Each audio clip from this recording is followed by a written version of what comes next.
I'm sure a lot of you have been at a variety of different panels this week, probably talking a lot about tech, a lot about data. I am going to argue that this is going to be the best panel that you are at.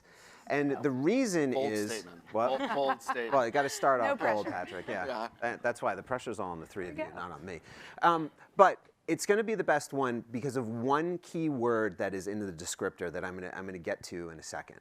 But before I have our panelists introduce themselves, we are in this world right now where there is a data race going on. And there's a data race for a variety of reasons.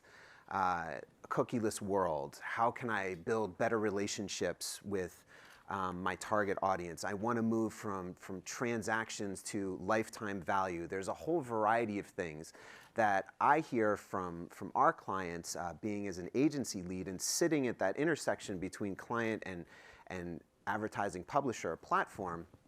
How do I build my technology stack? What are the different things that I need to be implementing? How do I start thinking about my creative more holistically and marrying that up better with my media? There's tons of conversations that are going on about what do we do as this data race is happening. And then most importantly, how do we balance that value exchange? How much information do I need to really provide value to that end user at the end of the day? How do I create that balancing act? And where am I going too far? Or where have I not gone far enough? And I think that this is a big challenge for all of our clients, and I think for anybody that's in advertising today. The big thing is that the publishers and the platforms, my colleagues that are here to my left, they've had to be ahead of the curve. They have to be collecting data. They have to understand their audiences and what information is valuable to them, because their entire revenue model is built on understanding that and providing the most robust and complex and intricate solutions to agencies and advertisers alike. They have to be ahead of the curve and they have to set the benchmark. And again, sometimes they get it spot on, sometimes they go a little too far, sometimes maybe not far enough. But this group has gone through the trial and error, and I think that they're the best type of group to advise all of us on how we should be thinking about data and what we need to do moving forward, especially as the landscape, privacy concerns, all sorts of data challenges and regulations keep coming down, and as the space continues to evolve. How do we stay ahead of the curve?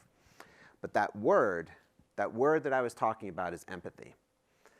Now, you can think about empathy and say, brands need to be more empathetic. They need to align behind a cause. There needs to be more of a purpose in what they do. But I think it goes even broader than that. How do we as advertisers, how do the platforms and the publishers take an empathetic approach to how much information they need to really provide value to the user at the end of the day? And I think that that's what's really going to set this panel apart. So I'm going to start. I'm going to ask them questions. I know that all of you can submit questions. We'll get them on the screen. So throughout, it will either be questions coming from me, but if you do have questions, please submit them through Slido so that we can see them come up and the panelists can answer any of the questions that you have in the audience. All right. So with that, Alison, would you kick us off and introduce yourself, talk a little bit about where you work, what you do, and then we'll go down to Julie and to Patrick. Great. I'm Alison Murphy. I run ad innovation at The Times. That includes all of our ad products, everything we're doing with data, and also how is advertising connecting with other parts of the New York Times to come up with solutions for brands. That means we're working a lot on how we connect with our subscription business, with the newsroom, and in the world of data, we are both publisher and a consumer brand and also a newsroom who has as part of its mission helping people understand the world, and right now that includes data. So it's a pretty interesting swirl going on for us right now. Thanks. Hi, I'm Julie Arbit. I run research and insights at Vice Media. And my team does work across all divisions of the company, so we're helping with things like corporate strategy, content creation, even commercial programs. And I think I'm really excited to be here today and have this conversation because so much of the insights that my team services are actually based on consumer data. Excellent. Good afternoon, everybody, and thank you for attending. My name is Patrick Harris. I lead the global agency team at Facebook. That's inclusive of all the big 6 agency partners, as well as large independent agencies, both creative and media, as well as our consulting partners. And so thrilled to be here. I think this is a very important, relevant topic that I think I've heard thematically throughout the week. So excited to dig in. All right, so the place that I want to start with all three of you actually is there's the empowered consumer. We know that consumers are more aware now that data is being collected and that this data is being leveraged, in particular from an advertising perspective. But there's a difference, I think, between being empowered and being savvy and sort of knowing what is being collected and how it's being used. How savvy do you feel consumers are these days? And Alison, maybe you can kick that off. We were already talking about this backstage. I mean, I would question a little bit how empowered consumers are for exactly this reason. I think you can't be empowered if you don't fundamentally understand what's happening.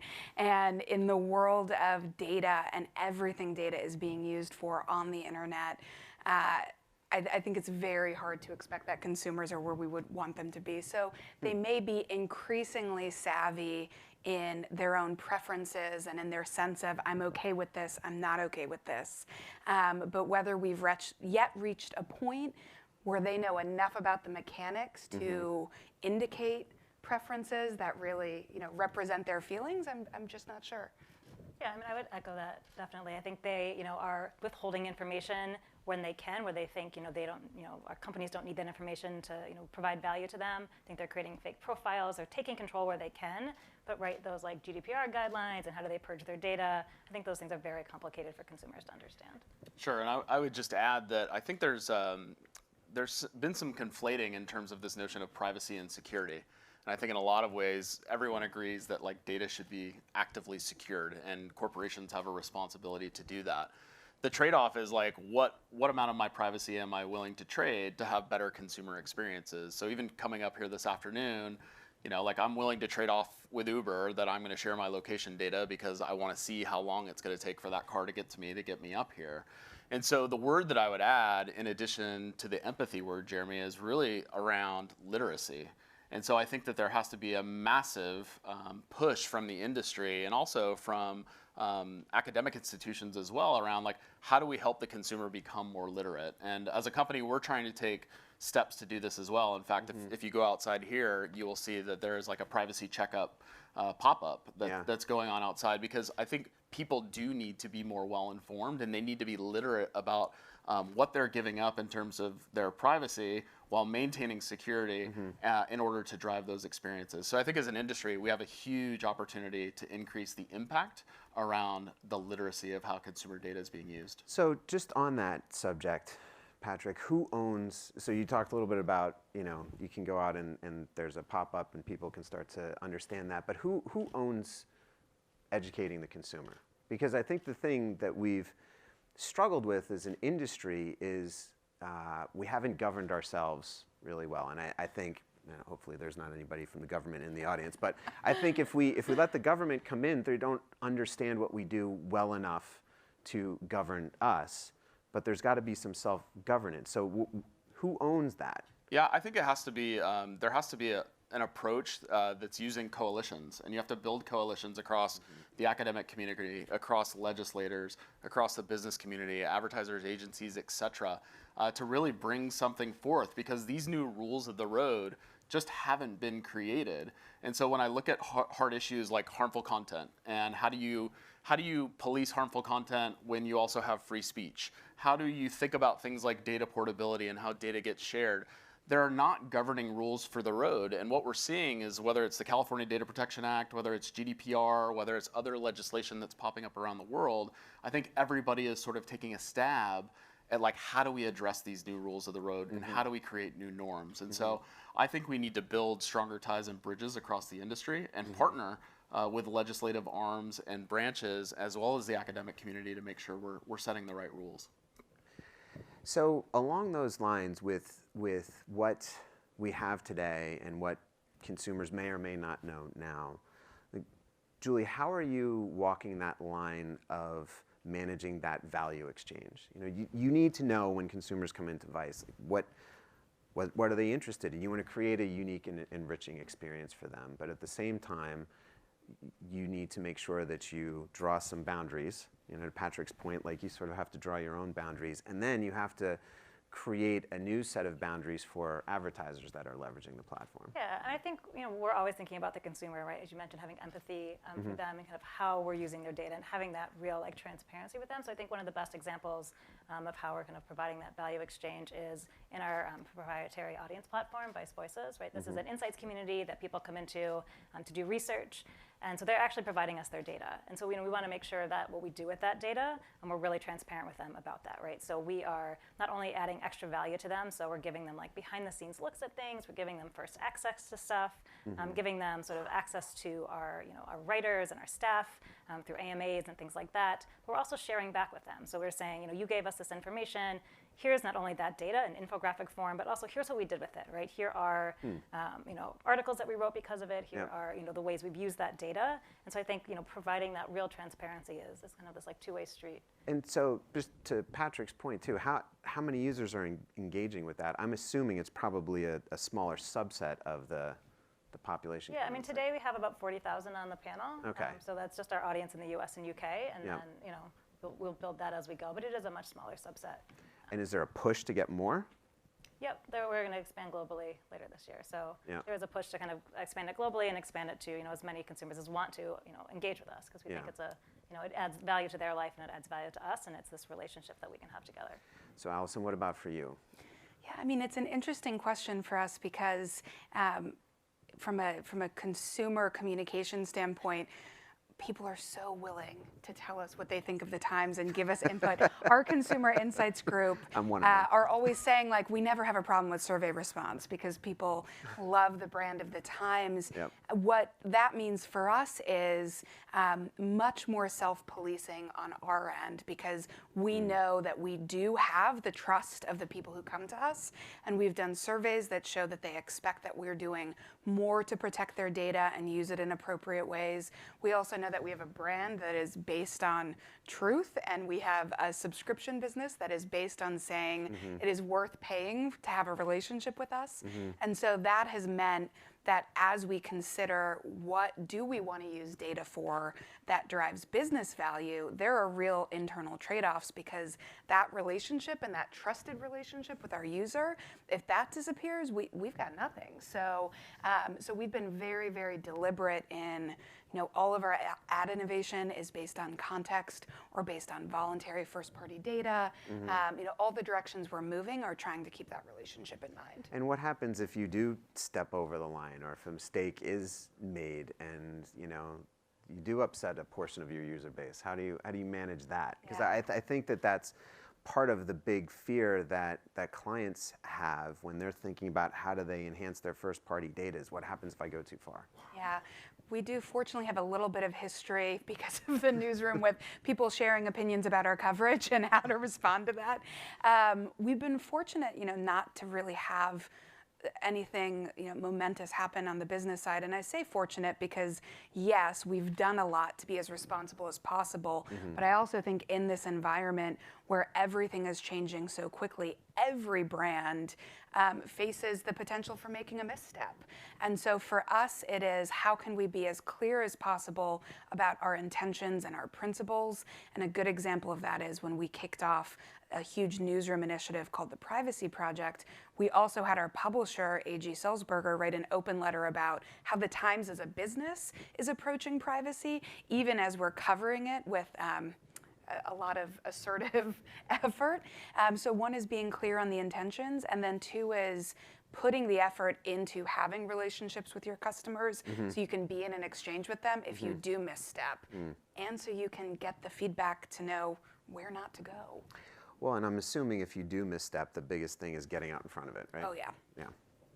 So Patrick, interesting for you because Facebook is, from an agency perspective, led the charge in terms of targeting. Like when advertising was first introduced and when we could finally do advertising in the news feed, you know, there was a debate, especially at a performance agency, is this just going to be a branding play or is it going to drive real conversions? And it did both.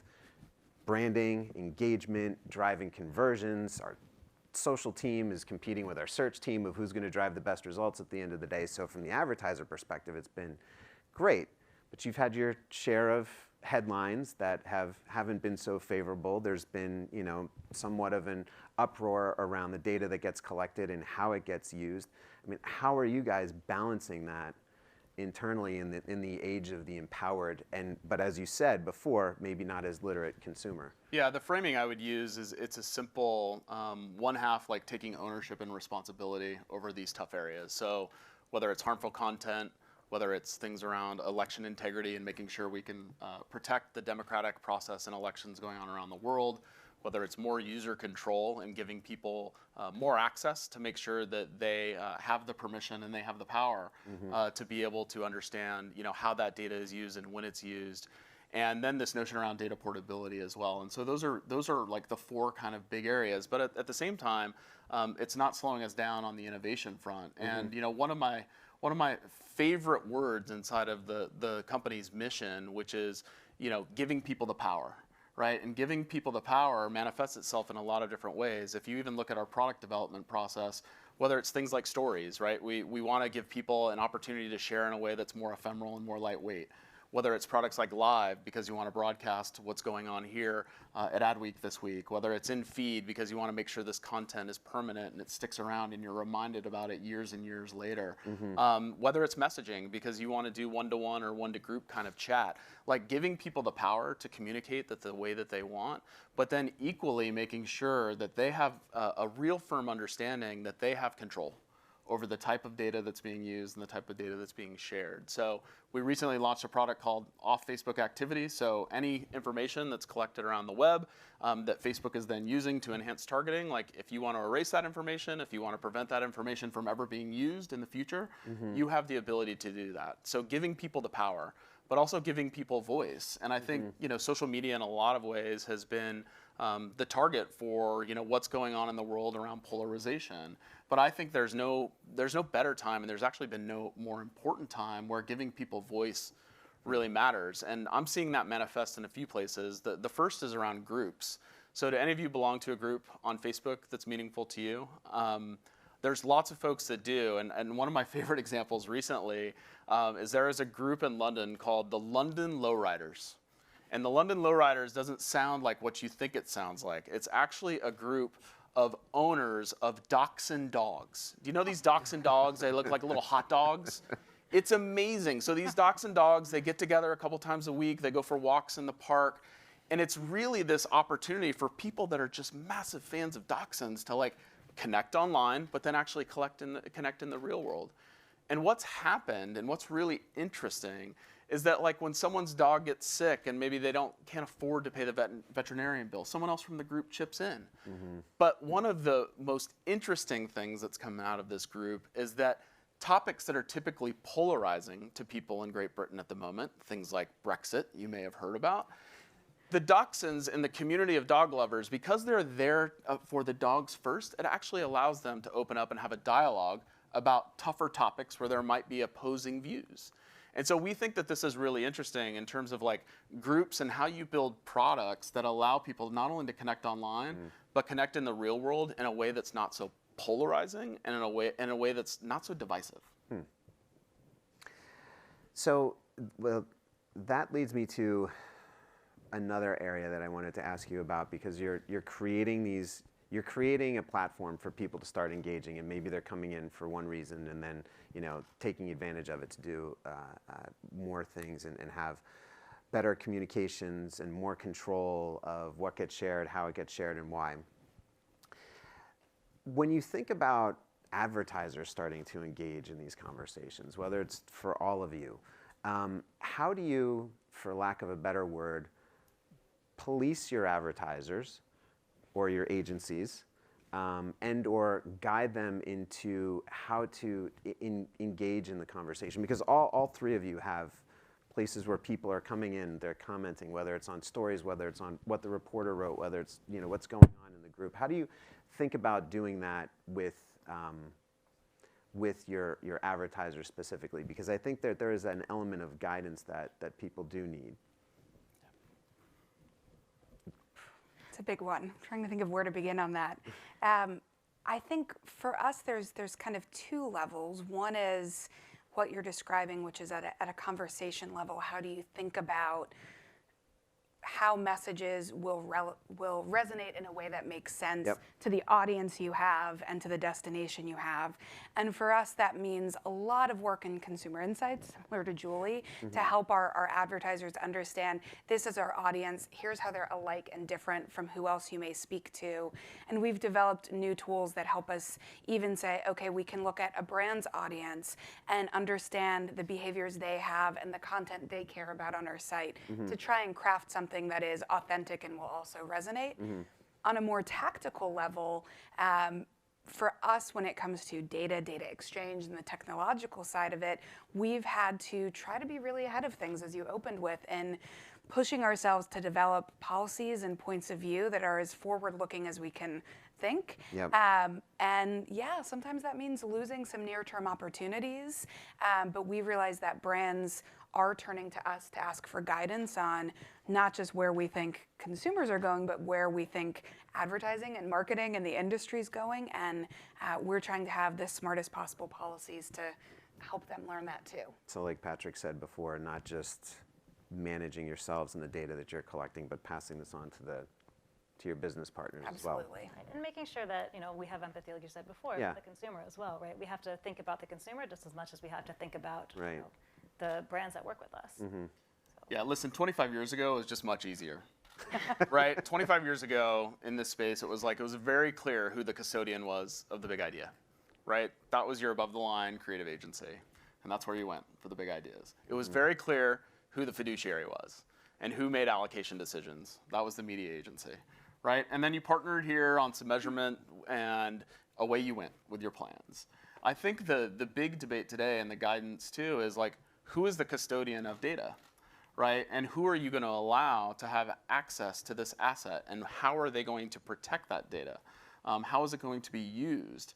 Is it the right level of data? Is it too much data? So when I look at things like the investments in CRM and cloud and customer care and looking how to connect all these dots, what you're seeing happen right now is a rewiring of the entire supply chain of the way that media is planned, bought, executed, optimized, and it's a massive opportunity, but it's also a massive challenge for some of the largest corporations out there. And so what we're seeing, and I think what we're observing, is there's a proliferation of new types of partners that are out there. And the partners that are having the most success are the ones that can help simplify what are the capabilities and competencies that are required for me to help do the thing that is so hard for every business to do. It doesn't matter if you're large or small, which is how can I grow my business? And how can I grow my business not just for the sake of profits and profits only, but how do I do it and have this elasticity around the purpose of my brand as well? But it is, you cannot underestimate that we talk about change a lot in forums like this, but the change is massive, and this notion of who is responsible and who is the custodian around the data assets, I think is one of the more complicated topics that we're all figuring out. Well, and I think to your point, it's not just how is everything wired, but are all the wires connected? Correct. And I think that's part of the biggest challenge. And when you two talk about the data exchange of what data you have, and then how advertisers can take advantage of that, to put the right message in front of people, I think is the challenge and the opportunity that's in front of all of us. So let's switch gears a little bit to back to the empathy topic. One of the things that we're starting to see in the space, and especially with the younger generation, is the idea of brands connecting and standing for more. And especially you see it with a lot of the D2C brands. Like you see Allbirds, and it's not just that they have a great shoe. It's sustainably made, and they've been very deliberate about doing that and sharing how they make it so that they can not only have change for them, but within their entire industry or Bombas, who gives out, a pair of socks to the homeless every time they sell one. How important, especially with what you all understand about your consumer bases, is that for brands to be standing for more and connecting to something larger? Because I think for a while, and Amazon really set the stage for this, it was about convenience and ease. But it feels like it's gone beyond that. And maybe you disagree or maybe you agree, but Julie, maybe you can start with us with that. I mean, I think it's really essential. I mean, I think that profitability today is really linked to responsibility. And what we're seeing is that doing good is table stakes, right? We asked our consumers, how, especially Gen Z, what they use to decide how to purchase a brand, right? And first and foremost, it's still quality and price. Those things haven't changed. But when you think what the third thing in line is, it's now doing good for the world, doing good for humanity. So it's something that these young people are demanding. And it goes beyond just doing good for the world, but they want brands to stand for something, right? They want brands to stand for social causes. Many even want brands to stand for political causes. And I think this is something that brands can't be ignoring. And I think generations are willing to pay more as well, right? If you look at 3/4 to Gen Z and millennials are willing to pay a little bit more if they know that they are consuming or using brands that do have a purpose and a mission that aligns to theirs. And I think that that's really interesting because, just look what's going on, even in the last month, right? You had 200 US CEOs come together in the last month and talk about the fact that they're not going to put shareholder value as the #1 principle for their organizations. There's this commitment to make sure that they're ethically sourcing their supply chains, that they are out taking care of their employees, arguably one of their most important assets. And you've seen big companies, not just D2C brands, who I think have led, but you're seeing big companies pivot and shift as well. I mean, Walmart is the largest employer in America. And for Walmart to take a stand like they did a few weeks ago, saying, we are not going to allow people to open carry in our stores, and we are going to eliminate ammunition sales for handguns. That is a big deal. That is a massive move. Look at what CVS did years ago, back in 2014, 2015, when they eliminated and took tobacco products out of their stores. Right? Look at what Nike did when they took a stand on race and on voice and on freedom of speech with Kaepernick. Right? So there are companies that are putting their near-term profits at risk for doing what's right. And I think that near-term sort of risk or bump they might take in the road actually leads to more long-term outcomes and better benefits for the business. But I think we're living in a really remarkable time in the fact that there is so much more courage to make sure that we're always doing the right thing and that brands are living up to those values and those purposes that they stand for. Right. And then it goes through everything that they do, right? It's not just like they're saying something, but that they actually, it goes through their supply chain, it goes through how they deal with people's data, it goes through how they deal with their employees. Like it has to be everything and all those touch points. Right. And that's the reason why I think some of this is still in 1.0, because we're at a point where I think brands are recognizing the value and the importance of aligning with purpose and of being authentic. But I don't think we've yet seen very many instances of those same brands having that questioned. There's a few, but what's going to happen when you are a purpose-built brand and you realize there's something going on that you didn't know about? Because huge companies, there's always deep, deep down parts of your supply chain. Things change. It's a complex world. How are brands going to handle that when you've built your brand around purpose and when inevitably something rises up to challenge it and your consumers challenge that too because you've invited it? So does the data exchange become easier to help advise brands to do that, or do you just need to be bold and take a stand, or do you have to wait for the big headlines, or is there something significant to happen? I mean, how can we help our advertisers, the brands that we all support, kind of get ahead of that? And the best we've tried to do is call it like we see it, as far forward-facing as we can, and that has meant, like I said, taking some near-term hits.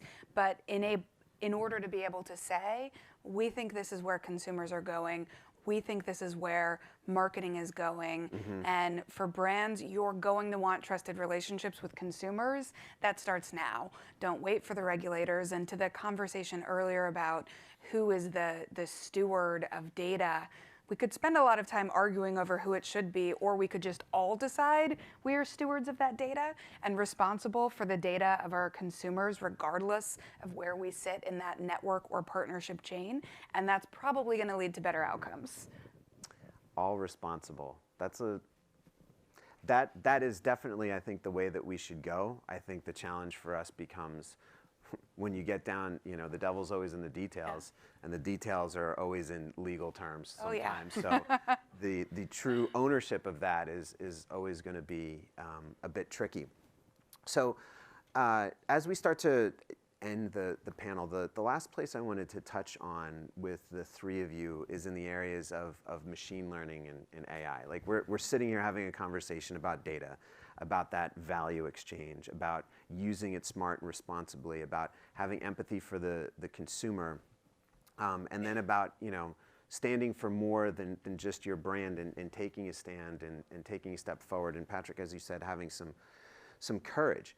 But we're also in a world where we need things to get done more quickly, more efficiently, and machine learning and AI play a big role in that. But it also takes a bit of the human element out of it. Are you seeing that in your businesses? Is there concern that when we remove the human element that it starts to become mechanical and there can be room for even more error? I mean, Patrick, what? I think it's a balance. And so training AI and training machine learning models to make sure you can do things that are predictive is really an important thing, right? Because humans aren't going to be able to capture all the scale that the machine and AI will be able to capture. So I'll give you a few examples. Like in the area of harmful content, right? Like it's very easy for AI and machine learning to detect like an ISIS flag and flag this and say, hey, this is something we should pull down. Where it gets more difficult is like, here's a head of broccoli and here's some marijuana for sale. Like, and how do you think you train the AI and the machine learning models to determine and flag, is this something that we should stop from being shared? Is this the right type of content? And so these models are getting trained and smarter over time.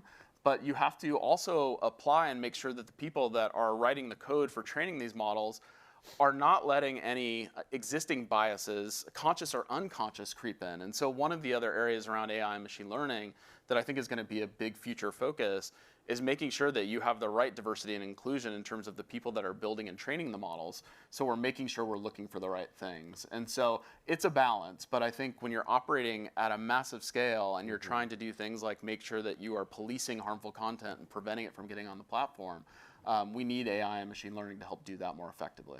Yeah, I mean, I would agree. I think it's a good mix of art and science. And I think, we're always thinking about advice is what content are we providing to our audience, right? We want to make sure that they're getting a variety of opinions because we know that where Gen Z gets their values is not only their families and their communities, but also from the news and the media. And they want to get sort of differing opinions from all sides and kind of form their own opinion and form their own values. And so we wouldn't want machine learning to feed them too much of the same thing and kind of solidify that bubble that we can all be in sometimes. Sure. I'd agree. I think the answer to the machines is humans, but I think it also has to be humans who have been set up in systems with the right incentives and values and principles. Yes, diversity is part of that, but what's the direction being given to those groups? If I think about ways we've incorporated personalization into our news coverage, similarly to Vice, we're very, very careful of that because at the end of the day, people turn to the Times for its judgment, and we need that judgment to be as clear and crisp as possible. But that's also a set of people who operate with the weight of 164 years of journalistic history on them, right? So they're applying a slightly different filter than maybe a group of engineers working on an algorithm very, very far from an end user. So how do you do it then? Because you all sort of said the diversity and inclusion piece is important. So you might have the engineers that are programming, but is it, as you suggested, Patrick, earlier, like a coalition of people that are informing how the engineers program? Is that the answer? Or is it an ongoing sort of iterative process? My own view would be slowing things down just a tiny bit to allow for that one more step of scrutiny, one more day of dialogue. Probably isn't the worst thing in the world. That's difficult. We're all at companies with huge pressure to grow, to move fast and break things. And so I think that's a challenging thing to self-regulate on. But I do think that 2% slowdown to make sure that you're constantly thinking through as many ramifications as you can and as many use cases that may come up, and process everything that's happened recently would probably do a lot of good. Glad you said that to this audience, the 2% slowdown, because we're always in a race. Yeah. We're always in a race.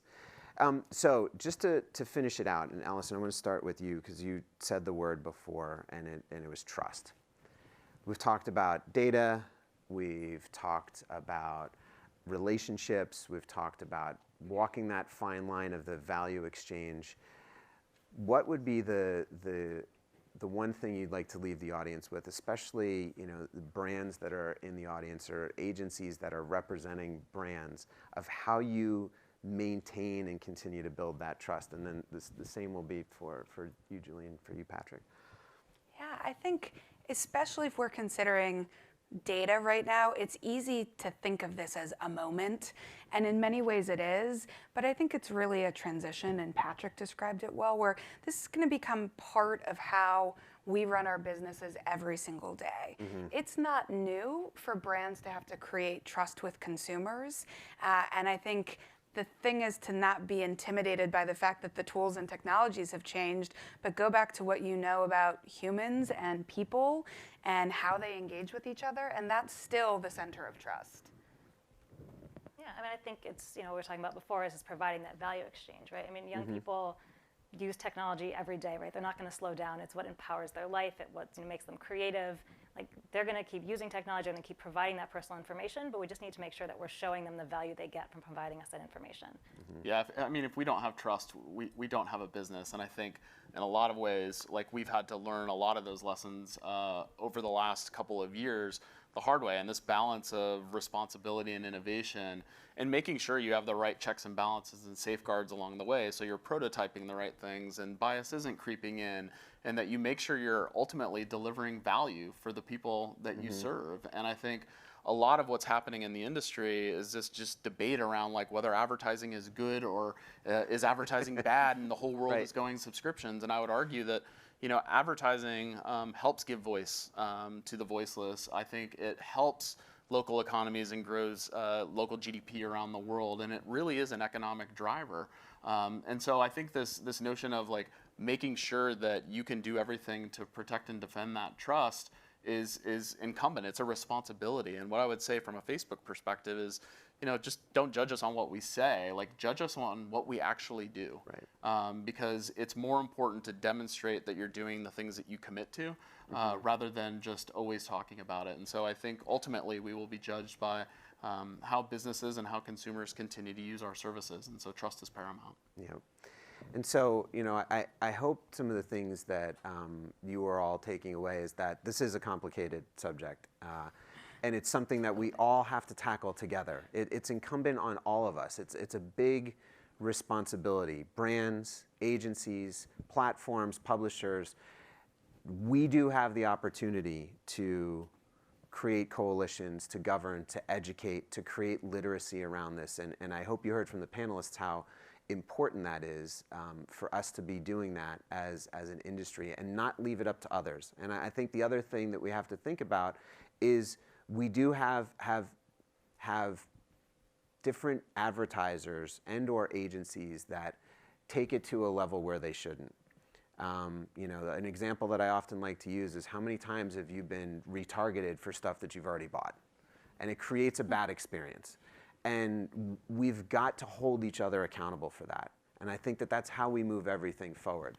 But I think the most important thing that you heard from the panel is that behind every data point, there is a person. And if we keep that in mind as our foundation, I think that is a great place to start from. And so thank you for saying that, Alison. And as Patrick said at the end, judge us on what we do. You heard what Julie's doing at Vice, what we're doing at Facebook, how the Times is staying true to their heritage, but continuing to push the envelope, but also saying, hey, let's slow down and make sure that we've covered all the bases. So I think that we've got to remember, behind every data point is a person, and let's make sure that we're taking everything that we've learned and discussed and turning it into action. So thank you, everybody, for spending this time with us.